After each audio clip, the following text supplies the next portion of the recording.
क्या कहेंगे भट्टी साहब, ये पीपल्स पार्टी के लिए एक ब्लो है या ठीक है, इलेक्शन का दौर है, लोग आ रहे हैं जा रहे हैं, ऐसे ही होता है बस, क्या है?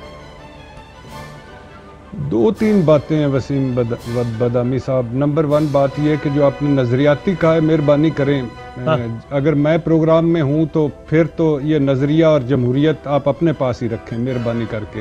ये अब दोनों चीजें फौत हो गई हैं। क्यों, आपकी हंसी निकल जाती है? दूसरी चीज नहीं, हंसी तो पहले निकल जाती थी, अब तो रोना आ जाता है। अच्छा, तो दूसरी बात यह है कि मुझे नहीं समझ आती कि अभी तक चौधरी मंजूर साहब मेरे उन चंद दोस्तों में से हैं जो लॉजिकल बात करते हैं। मुझे अभी तक समझ नहीं आती कि इनको कब पता चलेगा कि कारकुन छोड़ रहा है।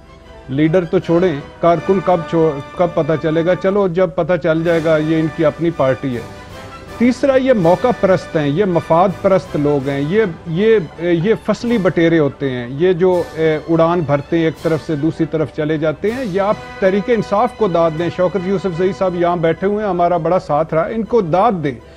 ये अभी कल इमरान खान साहब ने प्रेस कॉन्फ्रेंस की है कि जो ये सेनेटर्स को ये बिके हैं, वोट बिके हैं, यानी ये दूसरी तरफ गए हैं, दूसरों को वोट दिए, यानी इनका जो ये जो इन दूसरी तरफ जाएं वो बड़ा गंद है। जो इनकी तरफ आए वो धुआं भी नहीं देते और उनको आग भी नहीं लगती। वो आते जाएं, इंसाफ ड्राई क्लीनर में साफ होते जाएं और आके तो कलमा पढ़ें और शहीद हो जाएं और आगे निकल जाएं, गाजियों का मकाम हासिल कर ले। मगर जो इनको दाग दे, बल्कि एक ही आदमी जावेद हाशमी जब नून छोड़कर आए तो वो बागी, लेकिन पीटीआई छोड़कर जाए तो वो दागी।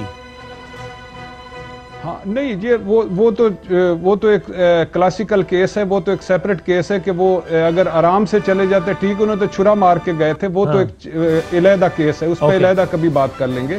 लेकिन इनका जो है ये इनका जो गंद है, जो ये इनकी तरफ गंद आ रहा है, जो रिजेक्टेड माल आ रहा है, जो कचरा आ रहा है, वो बिल्कुल ठीक है। जो इनके लोग आगे गए हैं वो बड़े खराब हैं।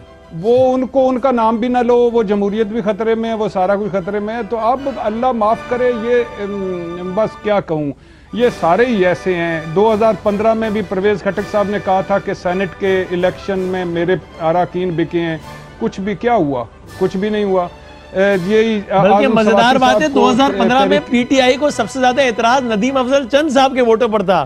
खान साहब कहते थे बताओ चंद को वोट कैसे मिले, उसके तो वोट बनते ही नहीं थे, और आज वो चंद साहब पीडीएम आ गए पीडीआई। नहीं, आज वो सूरज हो गया, चंद नहीं रहा, अब वो सूरज हो गया। और दूसरी बात ये है कि ये आजम सवाती साहब को पीटीआई की पार्लिमानी डिसिप्लिनरी कमेटी ने शो काज नोटिस दिया हुआ है, कहा है बड़े कि ये पार्टी के खिलाफ कर रहे हैं। अल्हम्दुलिल्लाह वो सेनेटर हैं, 2024 तक सेनेट में रहेंगे। तो देखिए, no doubt undoubtedly Imran Khan का इट्स ए डेयरिंग डिसीजन है ये जो 20 लोगों को शोकाज नोटिस देना।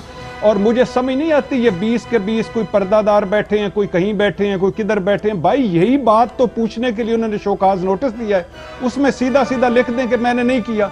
ये जो प्रेस कॉन्फ्रेंस है, ये कुरान शरीफ उठाना, ये उठा के आसमान सर पे उठाना, तो जमहूरी पार्टियों में जो ऐसा होता है, हम बात करेंगे, लेकिन वो ये कह रहे हैं कि यार आपने चौक पे हमारी इज्जत तो खराब कर दी ना, आपने प्रेस कॉन्फ्रेंस करके कह दिया कि हम बिके हैं, तो अब आप कह रहे हैं शो को, आप यही तरतीब उलट देते, पहले शो को मांग लेते हमसे, जवाब से मुतमईन ना होते, सबूत देते, फिर हमें नेम एंड शेम करते।